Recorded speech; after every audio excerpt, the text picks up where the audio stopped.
Allez, bonjour à tous, j'espère que vous allez bien. Aujourd'hui, en revue de marché, on va parler de BTC qui est en train de perdre son niveau des 90 000 $. Ensuite, on parlera d'Ether qui, lui, perd le niveau des 3000, des altcoins qui corrigent également. Donc, on analysera les altcoins que vous demandez d'analyser. N'hésitez pas dès maintenant, d'ailleurs, à me mettre en commentaire celles que vous voulez que j'analyse. Aujourd'hui, on va voir Lido, Solana et Morpho. Et on fera le suivi d'un trade que j'ai pris aujourd'hui. Je vous expliquerai les conditions d'entrée à un magnifique trade qui est en cours. Voilà, on fera le suivi de tout ça. Alors, je commence ici par le BTC qui est pas loin de retester son plus bas d'hier. On avait légèrement rebondi sur la journée d'hier pour aller rechercher les 93 000 $. Puis là, on est presque en train de ravaler le petit pump qu'on a eu hier. On est toujours dans cette pression vendeuse, dans cette tendance baissière. Pas de signe de bottom pour le moment. On pourrait avoir un premier signe si on commence à s'installer au-dessus de ce niveau-là, des 93 000 $ et valider cette structure en W, mais pour le moment on reste dans cette pression baissière avec des moyennes mobiles, un tunnel 15 minutes qui fait toujours office de résistance. C'est pour ça que, je vous le dis et je vous le répète et je vous le répète encore, dans ce genre de conditions de marché, on travaille avec des moyennes mobiles. Oui, sur du long terme, moi je suis dans la recherche d'achat sur du long terme, bien sûr, j'estime qu'on est toujours haut, mais on va potentiellement revenir chercher des niveaux intéressants, d'accord? Mais en tout cas, sur du court terme, actuellement je suis en mode short, je short. J'ai des setups qui s'enclenchent, je rentre. Je me pose pas de questions. J'ai des moyennes mobiles qui me permettent de matérialiser une tendance. Dès que j'ai des replis, je short. Et ça me permet d'avoir de magnifiques setups qu'on a comme ça une forte pression vendeuse avec ici, si je mets mon MACD, un MACD qui pousse, qui potentiellement pourrait pousser à la divergence haussière, mais rien de validé pour le moment.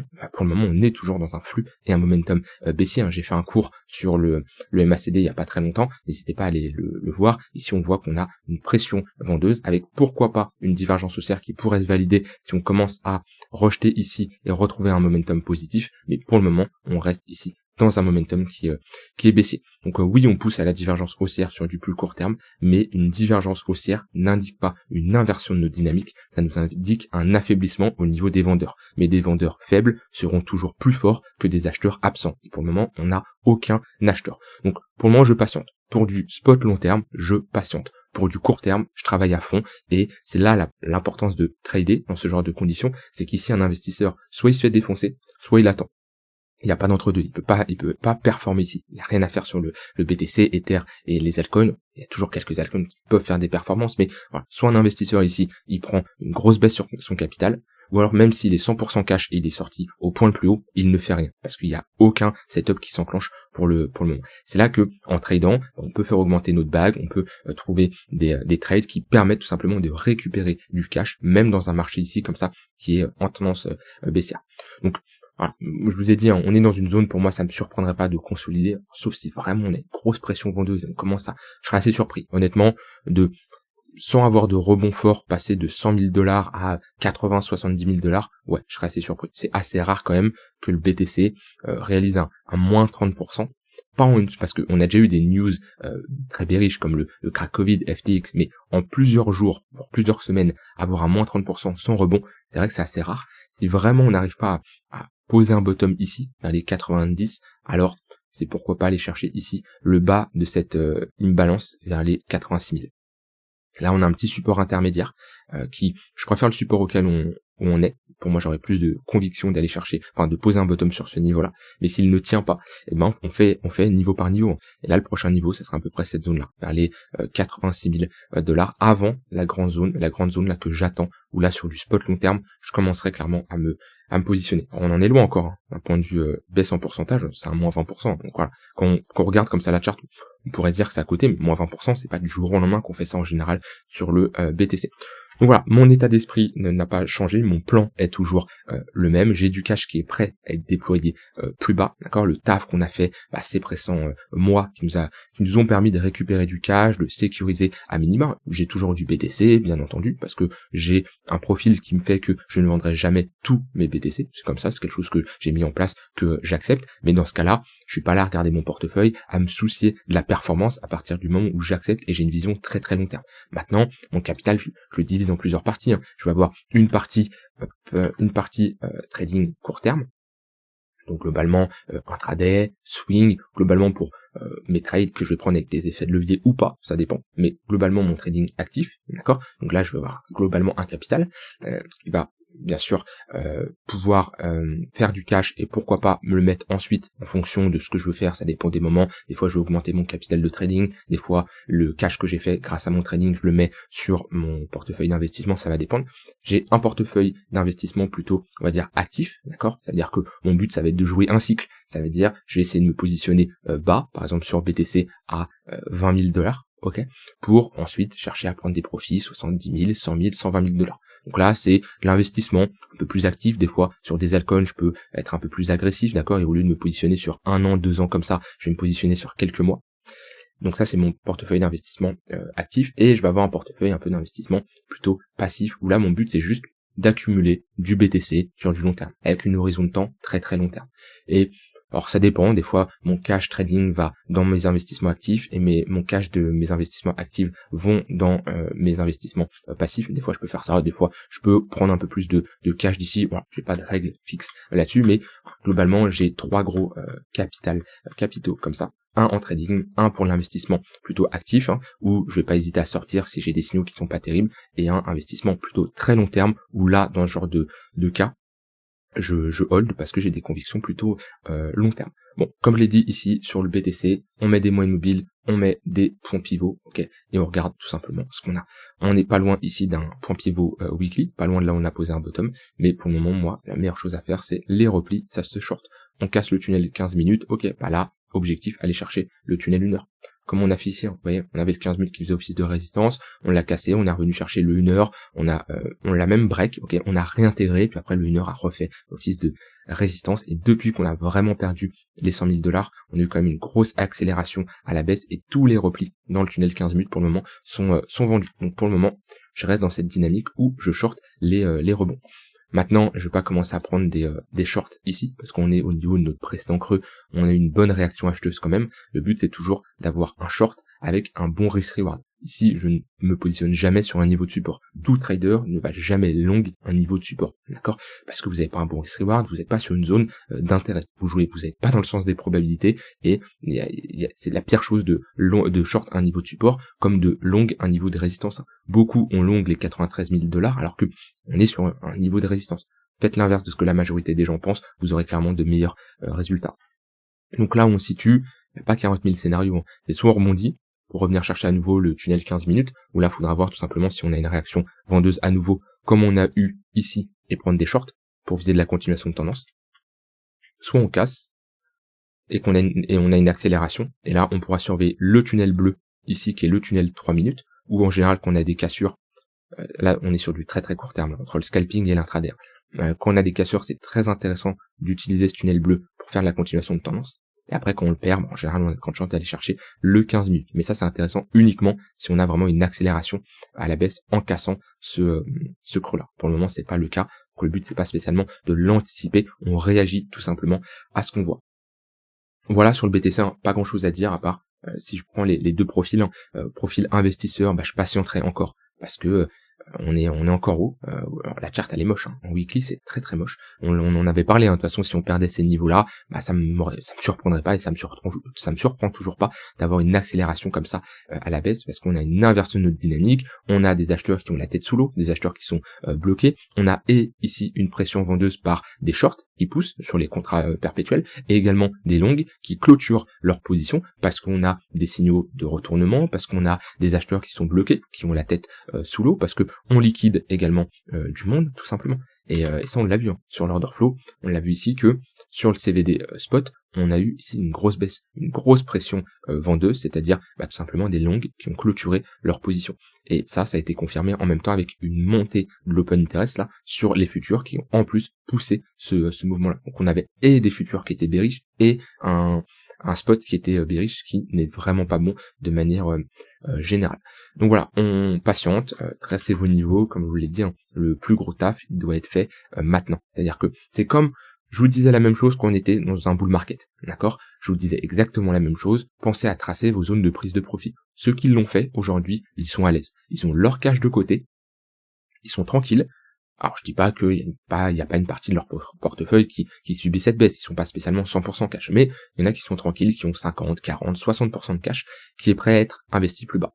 Ceux qui n'ont pas fait ce taf-là, qui se sont dit oui, je verrai plus tard pour prendre mes profits, oui, le marché peut pas se retourner, oui, ça va aller sur à 200 000 $, et ben actuellement ils sont 100% crypto, ou même 90% crypto, et ils subissent cette baisse. Et il y a rien à faire en fait. Il y a rien à faire parce que vous allez peut-être après vendre beaucoup trop tard, ici, au final vous allez vendre un bottom, et juste parce que vous n'êtes pas à l'aise avec la balance cash crypto que vous avez eue. C'est quelque chose que j'ai rabâché, quelque chose que j'ai énormément parlé, quelque chose que je continuerai à parler parce que c'est très très important, d'accord? Et je le sais, hein, je le vois dans des commentaires YouTube, je le vois dans des messages Discord, beaucoup qui me disent « Waouh Nico, avant j'étais 100% crypto, depuis j'ai une balance cash crypto qui est bien équilibrée, et ça me permet tout simplement d'être beaucoup plus à l'aise, d'être beaucoup plus flexible et d'être serein. Et aujourd'hui, j'ai du cash de côté qui va être prêt à être déployé. » Voilà, c'est comme ça. Moi, c'est des années d'expérience, et j'ai fait des erreurs, j'ai appris des autres, j'ai appris de moi-même. Si je vous donne ces conseils-là, c'est pas pour vous piéger, hein. On est dans le même sens, hein. On cherche juste à performer sur les marchés. On n'est pas ennemis, d'accord? Quand vous tradez, quand vous investissez, c'est un combat contre vous-même. Alors oui, c'est sûr que quand j'achète, en face il y a un vendeur, et quand je vends, en face il y a un acheteur, bien entendu. Mais voilà, je connais pas cette personne-là. Mon but, c'est tout simplement de vous tirer vers le haut. Donc quand je vous donne ces conseils-là, c'est pas pour rien. Voilà pour le BTC. Je poursuis avec ce trade ici sur Solana. Un magnifique trade. J'ai rarement eu un trade avec aussi peu de drawdown qui part dans mon sens aussi vite. Ça m'est déjà arrivé, mais c'est pas tout le temps. Parce que j'ai eu une entrée pixel et je suis immédiatement, je me suis fait exécuter et le marché est parti immédiatement dans mon sens. Un setup que je présente d'ailleurs dans le programme Devenir Trader, hein, pour ceux qui veulent l'avoir. Hop, ici. Je vous rappelle d'ailleurs au 1er janvier, ça c'est un programme qui va évoluer. Pour ceux qui ne sont pas encore dedans, on est dans une très bonne période pour le rejoindre si vous voulez faire un cadeau pour Noël, pour quelqu'un qui veut se lancer dans le trading. Voilà, il y a tout et c'est un setup que je présente à l'intérieur, juste ici. Et comme je vous l'avais dit, ici, le programme rentre bientôt dans une nouvelle ère. Dès le 1er janvier 2026, on passe dans un mentorat avec un accompagnement encore plus individualisé, plus intensif, plus poussé, d'accord, avec des lives, etc. qui vont arriver. Donc voilà, tout ça, comme je l'ai dit, c'est dans le programme Devenir Trader. Ceux qui ne sont pas encore dedans, je vous invite à le rejoindre avant la début d'année 2026. Je reviens sur mon trade sur Solana, un magnifique trade ici avec j'ai un TP partiel qui a été exécuté à 2 pour 1. Ici, parce que j'ai toujours un TP partiel derrière les 2 points, où je clôture 50% de la position. Je mets mon stop loss ABE, et ensuite j'ai mon TP au niveau du Previous Daily Low. Donc voilà, j'ai une magnifique réaction acheteuse au niveau du Previous Daily High. Je rentre au moment du pullback, et on voit qu'on a une magnifique réaction. J'ai un TP total ici au niveau du Previous Daily Low. Donc on verra tout simplement si entre temps j'ai une réaction acheteuse ou pas, mais pour le moment on a une très forte pression vendeuse, on voit bien des volumes ici qui nous montrent comme quoi il y a une bonne pression dans cette tendance qui est baissière, donc voilà, trade à suivre, mais en tout cas un magnifique trade de ce côté-là. Alors sur Ether, on est en train de perdre le niveau des 3000 $, c'est pas très beau, on est toujours dans ce flux baissier avec des moyennes mobiles toujours orientés à la baisse. Ici, si je les mets, on le voit bien. On peut faire sans les moyennes mobiles, hein. Je vous rappelle, ici les tunnels, c'est une aide visuelle qui est calculée en fonction de l'évolution du prix. Mais avant ça, on peut bien sûr analyser ce que fait le prix. On le voit bien, si je trace mes sommets, d'accord, on peut faire le taf, hein. N'hésitez pas, ceux qui débutent comme ça, vous tracez tout simplement vos sommets. On en a un ici, très bien, là on a une baisse. Ok, on a un creux à ce niveau-là parce qu'on a un rebond. Jusqu'à ce sommet-là, on a un sommet ici qui est plus bas que lui. Ensuite, on a ici un plus bas. Très bien, on marque un creux.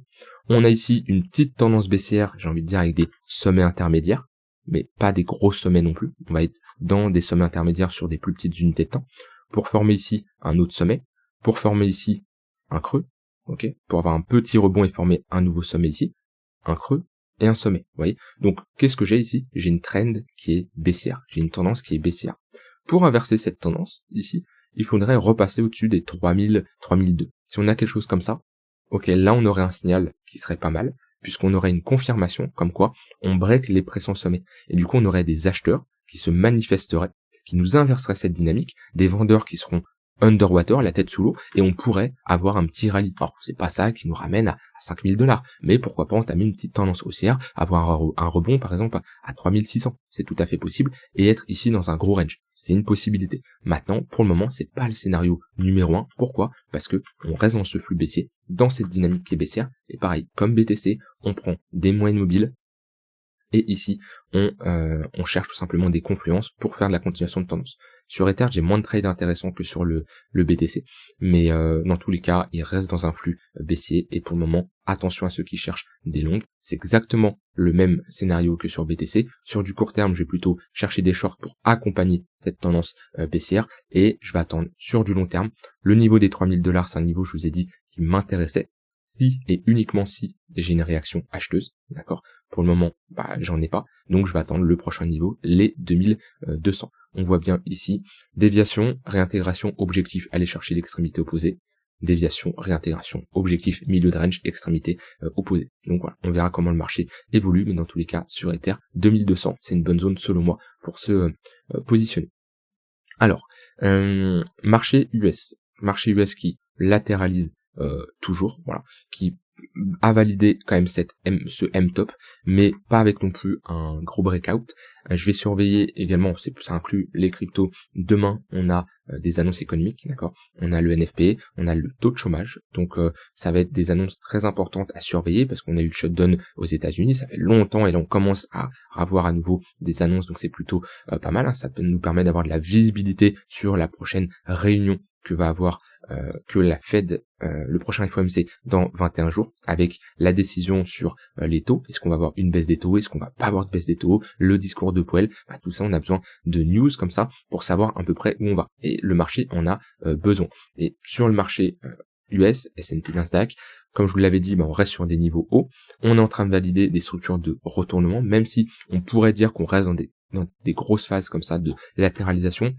Le fait de passer ici sous les moyennes mobiles quand même, vous voyez, sous le 1 heure, sous le 4 heures, on a un signal que je n'aime pas trop. Et pour moi, si je me mouille un peu, on est sur un top de marché sur le SP500. En tout cas, c'est ce que laisse me croire ici la charte, dans le sens où j'ai ici un 1 heure qui est au-dessus du 4 heures, pendant toute cette phase haussière, hein, depuis le crack qu'on a eu en avril. Et là, pour la première fois, la toute première fois, j'ai le 1 heure qui plonge sous le 4 heures. Et en général, un signal qui est assez bearish. Et historiquement, voilà, vous voyez, hop, on commence à avoir ici un 1 heure qui passe au-dessus du 4 heures, c'est un signal qui est plutôt bullish, ok. Pareil, vous voyez, 1 heure au-dessus du 4 heures, mais quand le 1 heure crosse le 4 heures à la baisse, on peut entamer une tendance baissière. Alors, est-ce que c'est une tendance qui va nous provoquer un moins 20% ou un moins 10? Je peux pas le savoir, mais en tout cas, on a une pause, vous voyez. Le 1 heure passe en dessous, ici, hop, moins 5%, bon là ça va, on est reparti assez vite, mais sinon, quand on a 1 heure qui passe sous le 4 heures, on peut s'attendre au moins à un repli vers le tunnel daily. Donc moi, ça me surprendrait pas, sur le SP500, de retourner suite ici à cette structure, à peu près dans cette zone-là. Après, il faudra voir comment le marché se comporte, bien sûr, mais on voit que on a des phases on a des signaux qui sont pas terribles, avec des potentiels tops de marché sur du moyen terme. On n'est pas non plus sur un M-top weekly, comme on a connu à ce niveau-là, mais on a ici un signal qui est plutôt bearish sur du moyen terme, que ça soit SP500 ou Nasdaq. Donc, on voit qu'on a un marché risk-on qui est plutôt baissier, d'accord, avec ici un indice du dollar qui est en train de structurer un bottom. Donc on voit que les investisseurs, on dirait, sont plutôt risk-off que risk-on actuellement, et surtout si l'indice du dollar réintègre ce niveau-là. Franchement, très similaire à 2017, très très similaire. Un copier-coller presque. Cette phase de latéralisation, d'accord, pump vers le haut, ici, Trump qui prend le pouvoir en 2017, réintégration M-top ici pour aller chercher l'extrémité opposée. Et ensuite réintégration à nouveau. Voilà, c'est phase de latéralisation. Trump qui prend le pouvoir en janvier à ce niveau-là, réintégration, extrémité opposée. On va peut-être réintégrer. On verra comment ça se passe, mais en tout cas ici on a une pattern qui est en train de se répéter qui est assez intéressante. Alors au niveau des altcoins que vous m'avez demandé d'analyser, je regarde tout ça. J'ai ici Lido. LDO, tac. On en est où sur Lido? Longtemps que j'ai pas vu la chart, une chart qui m'a jamais intéressé à trader de mon côté. On est toujours ici dans cette phase de latéralisation, bloqué entre deux niveaux. Tac, je supprime ça. On a eu ici une petite pattern de retournement qui est potentiellement en train de se faire ravaler. On voit dans tous les cas, on est dans une zone où la demande est supérieure à l'offre, à ce niveau-là, à ce niveau-là, à ce niveau-là, à ce niveau-là. Voilà. c'est normal, hein, c'est un gros niveau de support, mais on est vraiment dans une pression ici, avec des sommets de plus en plus bas, des creux au même niveau, et la résolution va être très importante.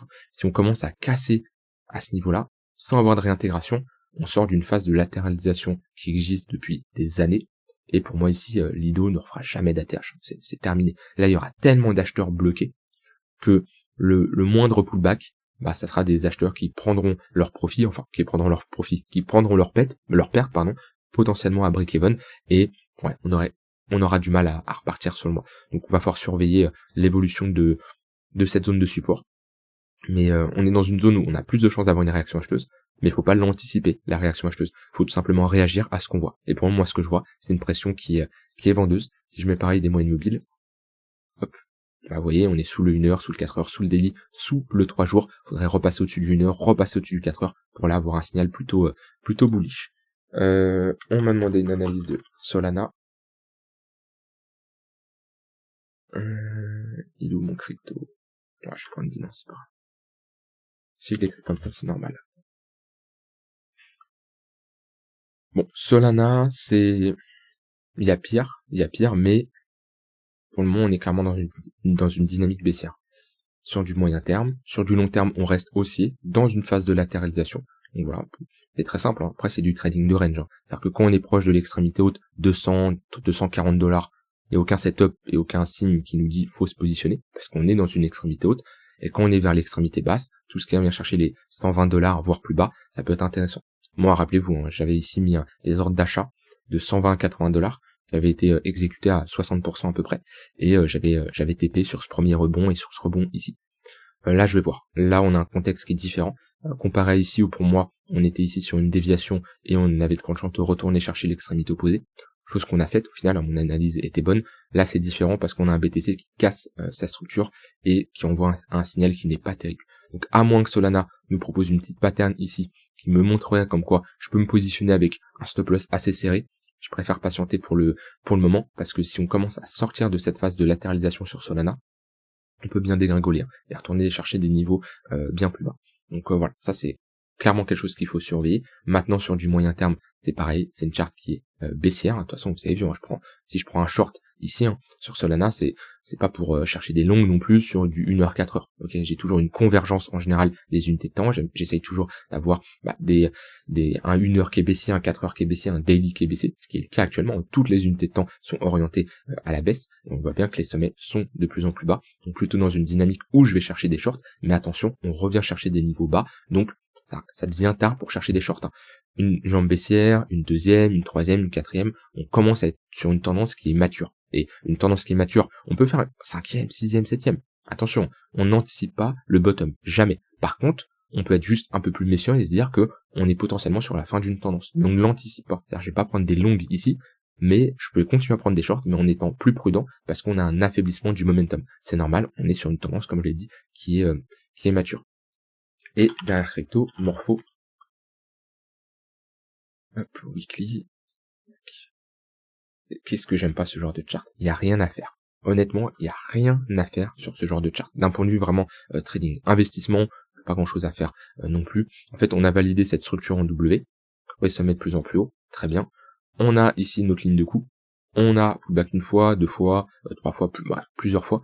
Et on est un peu dans une compression. Mais ça, c'est un range. Déjà, pour du trading, des moyennes mobiles plates comme ça, daily plat, 4 heures plat, 1 heure plat.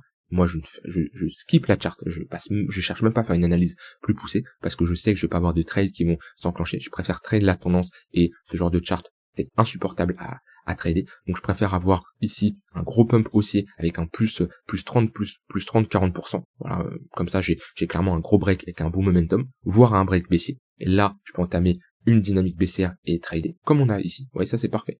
Vous voyez, pullback 4 heures, ça c'est intéressant. Là aussi c'est intéressant. Tendance haussière, là aussi c'est intéressant. Mais là, il y a rien à faire. Et pour du long terme, la charte elle est un peu trop jeune pour moi, pour me positionner. Donc si on part à la hausse, c'est trop tard parce qu'on est trop, selon moi. Donc là je ferai plutôt de la continuation de tendance sur du court terme. Et sur du long terme, soit on revient chercher plus bas et on a une petite structure comme ça qui se met en place, je peux chercher des longues, ou alors encore plus bas, on peut faire une structure comme j'ai montré là juste beaucoup plus bas, et si on fait un all-time low, il n'y a pas de mal, mais moi ce genre de chart je n'aime pas, et j'ai ici un historique qui est beaucoup trop jeune. Voilà, je vous laisse avec ça. N'hésitez pas à rejoindre le Discord si vous avez des questions, si vous savez pas trop quoi faire, si vous paniquez un peu avec la baisse qu'on a en cours. Je vous souhaite une très bonne soirée et je vous dis à demain pour une prochaine vidéo. Bye bye.